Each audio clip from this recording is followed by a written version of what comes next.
সিরাত পার হয়ে মানুষের মধ্যে লেনদেন শেষ হয়ে গেছে। যারা অন্যদের হক নষ্ট করেছিল তারা তাদেরকে তাদের ভালো আমলগুলো দিয়ে দিয়েছে।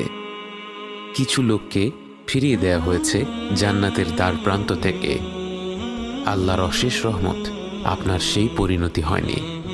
পৃথিবীতে যারা আপনার পিঠ পেছনে দু চারটা খারাপ কথা বলেছিল, আপনার দিন পালন নিয়ে হাসি ঠাট্টা করেছিল, আজ সেই মন্তব্যগুলোর জন্য আপনি নিজেকে অত্যন্ত ভাগ্যবান মনে করছেন। আপনি ভুলবশত একটু আধটু যাদের হক নষ্ট করেছিলেন, সেই হক নষ্ট করা সত্ত্বেও আপনাকে ফিরে যেতে হয়নি, কারণ আপনি এমন এক সময় ইসলামকে ধরে রেখেছিলেন যখন ইসলাম সঠিকভাবে পালন করা ছিল গরম কয়লা হাতের মুঠোয় ধরে রাখার চেয়েও কঠিন। হাজারো মানুষের কটু কথা সহ্য করে সবরের সাথে দিন পালন করার পুরস্কার আজ আপনার সামনে। এরপর এক স্বর্গীয় কণ্ঠ আপনাকে উদ্দেশ্য করে বলে, ইয়া আইয়াতুহান নাফসুল মুতমাইন্নাহ ইরজিই ইলা রাব্বিকি রাদিয়াতান মারদিয়াহ ফাদখুলি ফি ইবাদি ওয়াদখুলি জান্নাতি। সময়ের শুরু থেকে শেষ পর্যন্ত প্রতিটি মুমিন ব্যক্তি জান্নাতের দরজার দিকে ছুটে চলছে। এর মধ্যে উম্মতে মুহাম্মদ সাল্লাল্লাহু আলাইহি ওয়াসাল্লাম কতজন? আপনার মনে পড়ে যায় বুখারীর সেই হাদিস যেখানে রাসূল সাল্লাল্লাহু আলাইহি ওয়াসাল্লাম তার উম্মতকে উদ্দেশ্য করে বলেছিলেন, আমি আশা করি তোমরাই হবে জান্নাতের অর্ধেক জনসংখ্যা। জান্নাতের রয়েছে 8টি দরজা। বাবুস সালাহ খুলে দেয়া হবে তাদের জন্য যারা তাদের সালাত ঠিকভাবে আদায় করত। বাবুল জিহাদ খুলে দেয়া হবে মুজাহিদিনদের জন্য। বাবুস সাদাকাহ খুলে দেয়া হবে যারা বেশি বেশি দান সাদাকা করত। আর রাইয়ান হবে তাদের জন্য যারা বেশি বেশি রোজা রাখত। আল আইমান হবে যারা হিসেব ছাড়া জান্নাতে প্রবেশ করবে তাদের জন্য।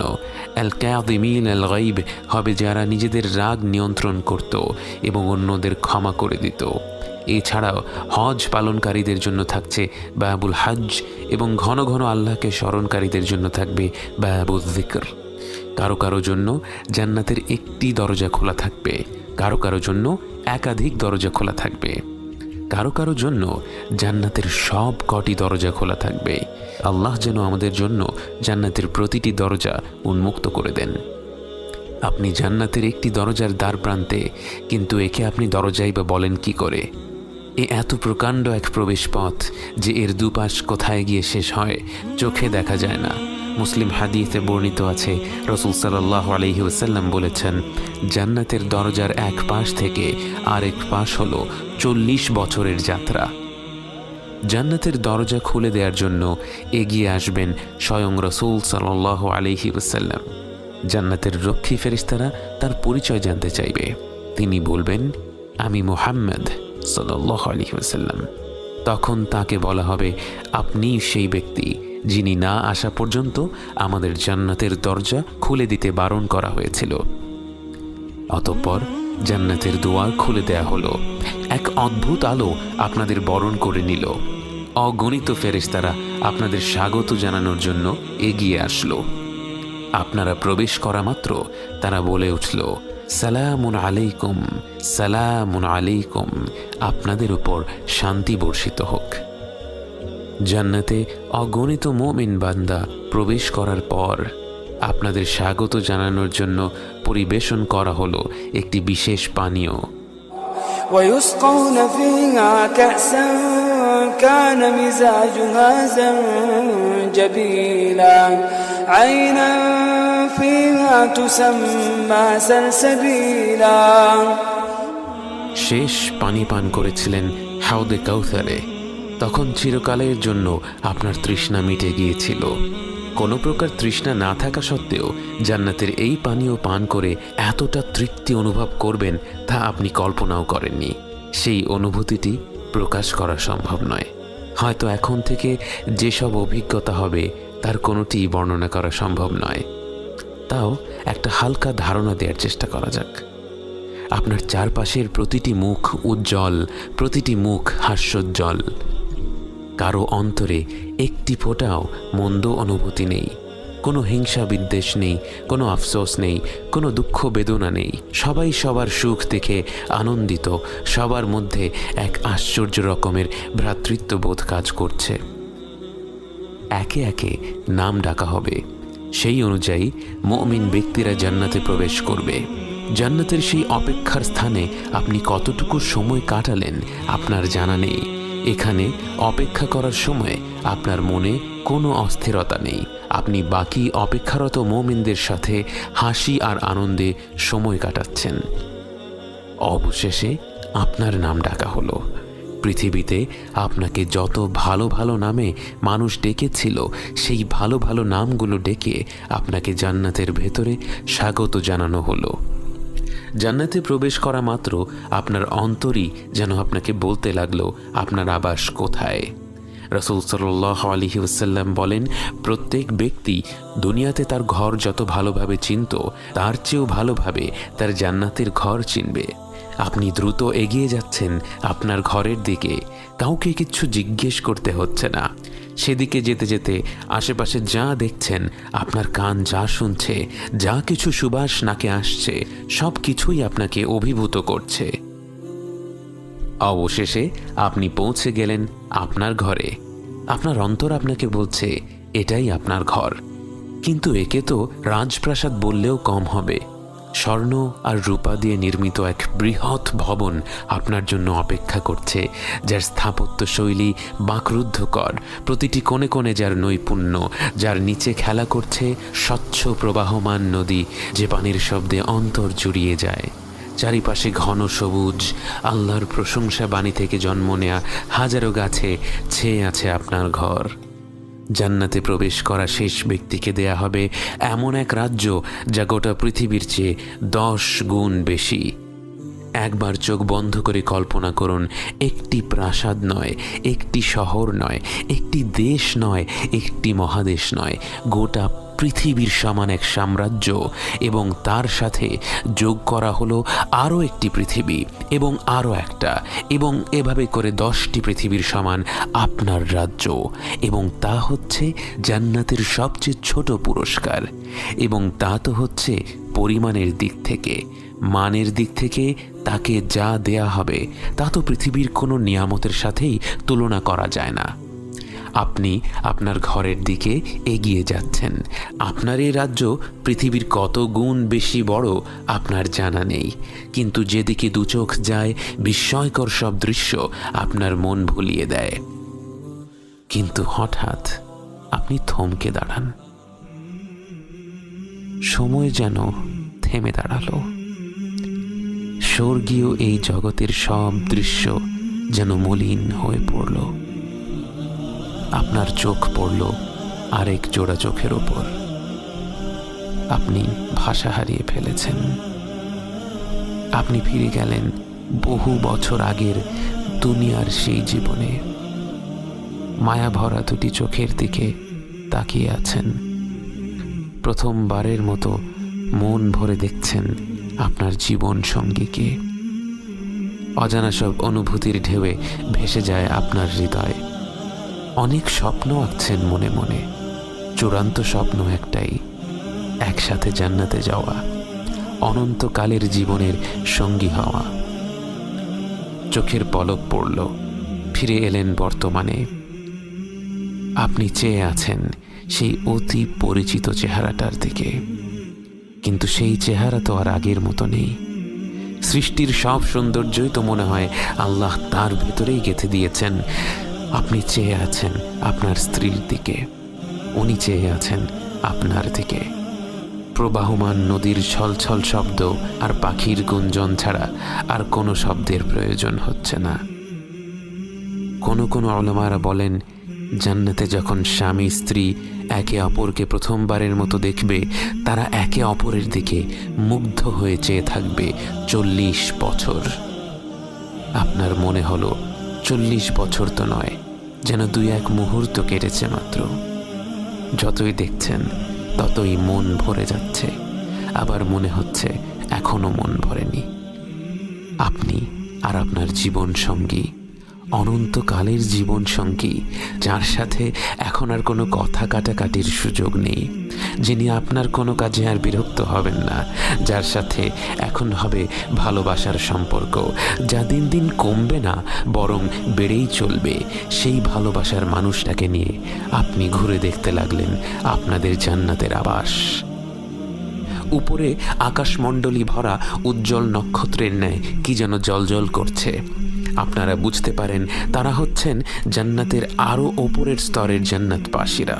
কিন্তু আপনার মনে কোনো আফসোস নেই, আপনার মনে কোনো হিংসা নেই, আপনার অন্তর ভর্তি কৃতজ্ঞতা। আর যারা আপনার চেয়েও বেশি কিছু পেয়েছে তাদের প্রতি সম্মান ও ভালোবাসা। জান্নাতে কোনো খারাপ অনুভূতি নেই, জান্নাতে রয়েছে শুধুই সুখ। আপনি আপনার প্রাসাদের ভেতরে গেলেন, সেখানে দেখলেন فيها عين جارية فيها سرر مرفوعة وأكواب موضوعة ونمارق مصفوفة وزرابي مبثوثة متكئين فيها على الأرائك لا يرون فيها شمسا ولا زمهريرا ودانية عليهم ظلالها وذللت قطوفها تذليلا ويطاف عليهم بآنية من فضة وأكواب كانت قوارير من فضة قدروها تقديرا। আপনি হেলান দিয়ে বিশ্রাম নিচ্ছেন সম্মানিত আসনে বসে। স্বর্গীয় ফল ফলাদি আপনার হাতের নাগালে। মনোহর পাত্রে হরেক রকমের পানীয় পরিবেশন করছে হাস্যোজ্জ্বল চিরতরুণেরা, যাদের দেখে ছড়িয়ে থাকা মুক্তোর মতো মনে হচ্ছে। প্রতিটি মুহূর্ত আপনি তৃপ্তি ভরে আস্বাদন করছেন। এখানে কোনো তাড়াহুড়ো নেই। হয়তো মাসখানেক কেটে গেল বিভিন্ন ধরনের খাবার ও পানীয় উপভোগ করতে করতে। হয়তো বছরখানেক কেটে গেল আপনার স্ত্রীর সাথে গল্প করতে করতে। হয়তো একে অপরকে বলছেন কেমন ছিল মৃত্যুর পরের যাত্রা, কি কি ঘটেছিল। হয়তো ফিরে দেখছেন জীবনের সেই ক্ষুদ্র সময়টা যখন আপনারা একসাথে ছিলেন এবং আগ্রহ নিয়ে আলোচনা করছেন কেমন হবে আপনাদের অনন্তকালের যাত্রাটি। স্বর্গীয় খাবারের পাশাপাশি আপনার জন্য রয়েছে পবিত্র হুর, যাদের সম্পর্কে আল্লাহ তাআলা বলেন فيهن خيرات حسان فبأي آلاء ربكما تكذبان حور مقصورات في الخيام فبأي آلاء ربكما تكذبان لم يطمثهن إنس قبلهم ولا جان فبأي آلاء ربكما تكذبان متكئين على رفرف خضر وعبقري حسان فبأي آلاء ربكما تكذبان تبارك اسم ربك ذي الجلال والإكرام। যদিও দুনিয়ার জীবনে এমন একটি নিয়ামতের কথা শুনলে আমাদের মনে নানা প্রশ্ন জাগে। জান্নাতে কোনো খারাপ অনুভূতি নেই। আপনি ফল ফলাদি উপভোগ করলে যেমন আপনার স্ত্রীর সে ব্যাপারে কোনো আপত্তি থাকবে না, আপনি হুরদের সঙ্গ উপভোগ করলেও আপনার স্ত্রীর সে ব্যাপারে কোনো আপত্তি থাকবে না। এবং তিনিও আল্লাহর কাছ থেকে যা যা অজস্র নিয়ামত পাবেন সেগুলো যেমনই হোক না কেন আপনার সেগুলোর ব্যাপারে কোনো আপত্তি থাকবে না।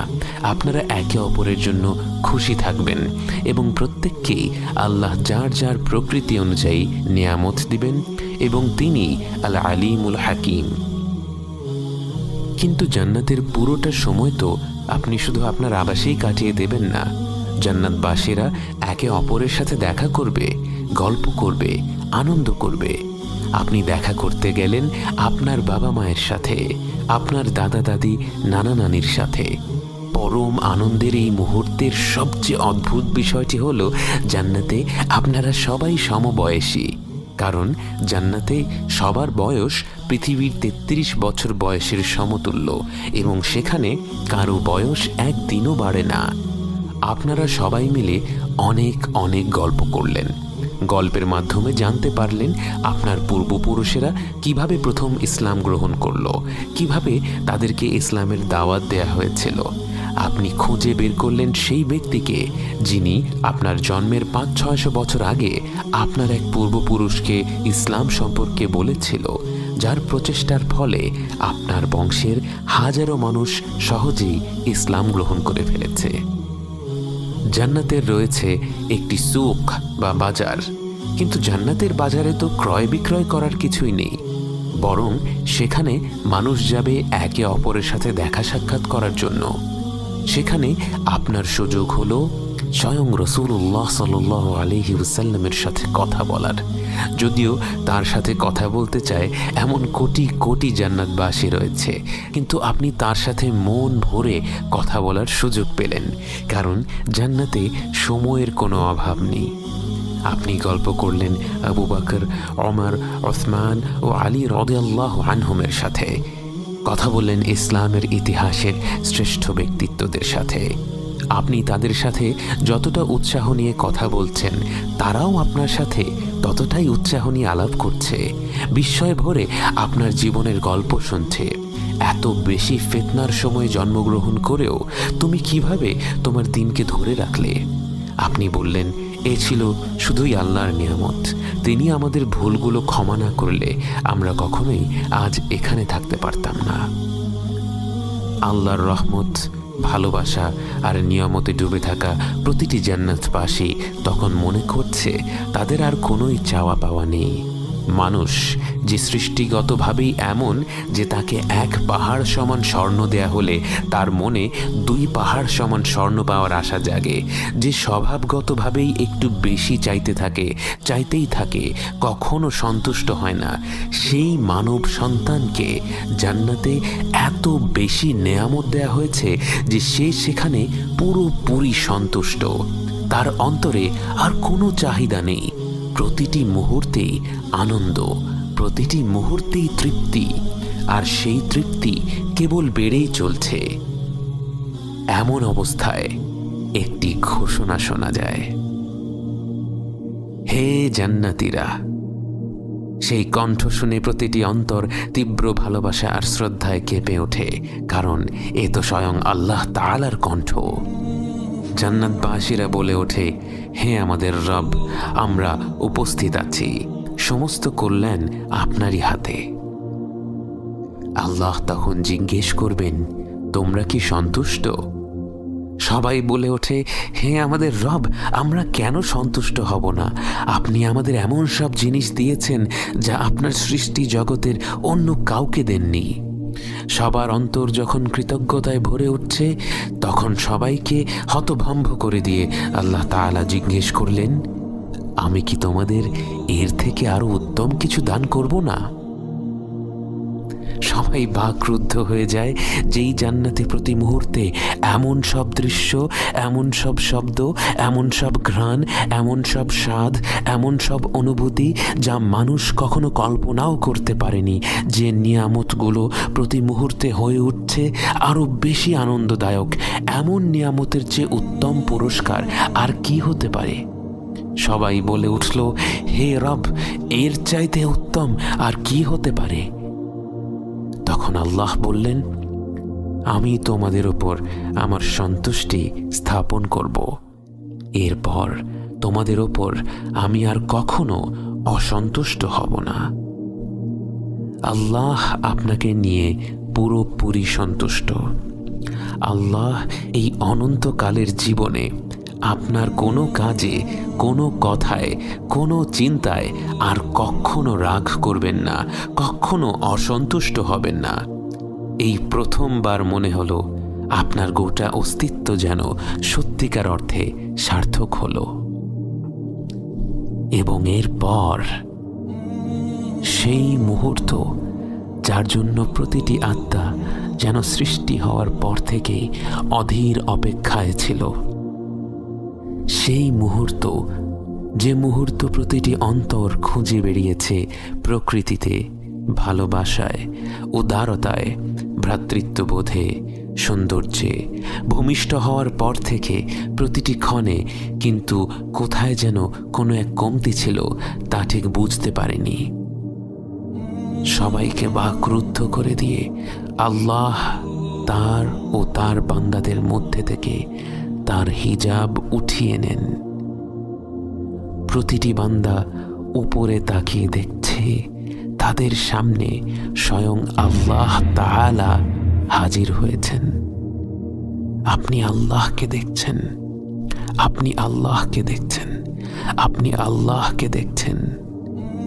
জান্নাতের যে নিয়ামতের মহাসাগরে ভেসে আপনি এই প্রান্তরে এসেছেন, যে সকল নিয়ামতের জন্যেই আপনি কৃতজ্ঞ, যে সকল নিয়ামত তখনও আপনার কাছে অত্যন্ত প্রিয়, কিন্তু এই চূড়ান্ত নিয়ামত, আল্লাহকে সরাসরি দেখার নিয়ামত হয়ে গেল প্রতিটি বান্দার সবচেয়ে প্রিয়, সবচেয়ে মূল্যবান, সবচেয়ে বিশেষ পুরস্কার। আল্লাহ যুল জালালি ওয়াল ইকরাম, যিনি মর্যাদা ও মাহাত্ম্যের অধিকারী, তার কর্তৃত্বের কাছে যেন ভাষাও মাথা নত করে ফেলে, এবং সেই মুহূর্তে সবাই জীবনের এই দীর্ঘ যাত্রার অর্থ বুঝতে পারে এত প্রতিকূলতা পেরিয়ে, এত ভুল ভ্রান্তির পর, এতগুলো ধাপ পেরিয়ে, এতভাবে নিজের অন্তরকে সংশোধন করে, জীবন ও পরকালের পরীক্ষাগুলো পার করে এই গন্তব্যে পৌঁছানোর উদ্দেশ্য আসলে কি।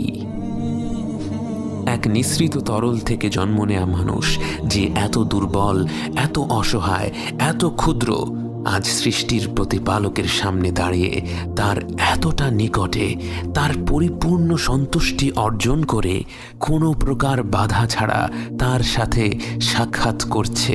তার মহিমার দীপ্ত প্রভার প্রবলতায় সে চূর্ণ বিচূর্ণ হয়ে যায়নি, বরং সে তার আলোয় আলোকিত হয়ে তার এই পরম নিয়ামত গ্রহণ করতে পারছে। আপনি বুঝতে পারেন আপনার অস্তিত্বের প্রতিটি মুহূর্তেই আসলে আর রহমানির রহিম আপনাকে তার কাছে টেনে নিচ্ছিলেন, এবং সেই গন্তব্যে পৌঁছানোর জন্য আপনার যা যা প্রয়োজন তাই আপনাকে দিয়ে গেছেন। তার সান্নিধ্যের পবিত্রতায় প্রবেশ করার জন্য আপনার যে আত্মশুদ্ধির প্রয়োজন ছিল, জীবন, মৃত্যু, জীবনের মাধ্যমে তিনি আপনাকে সেই আত্মশুদ্ধির পথ দেখিয়ে দিয়েছেন। এবং আলহামদুলিল্লাহ, আলহামদুলিল্লাহ, আপনি সেই পথে ছোট ছোট ধাপ নিয়েছিলেন। দুনিয়ার ক্ষণিকের জীবনের কোনো এক পর্যায়ে, কোনো এক অনুপ্রেরণায় আপনি সিদ্ধান্ত নিয়েছিলেন আপনি তার দিকে একটি ধাপ নেবেন, একটুখানি এগোবেন, এবং সেই একটি ধাপের ফলে তিনি আপনাকে তার রহমত আর ভালোবাসায় এমনভাবে আবরণ করে নিয়েছিলেন, নিয়ামতের পর নিয়ামত দিয়ে আপনাকে এমনভাবে ডেকে নিয়েছিলেন তার কাছে। আজ জান্নাতের এই নির্মল প্রান্তরে বসে আপনি আল্লাহকে দেখছেন, তার নিকটে পৌঁছে গেছেন। আপনার ভূমিষ্ঠ হওয়া আজ সার্থক হলো। জীবন, মৃত্যু, জীবনের যাত্রা আজ সার্থক হলো।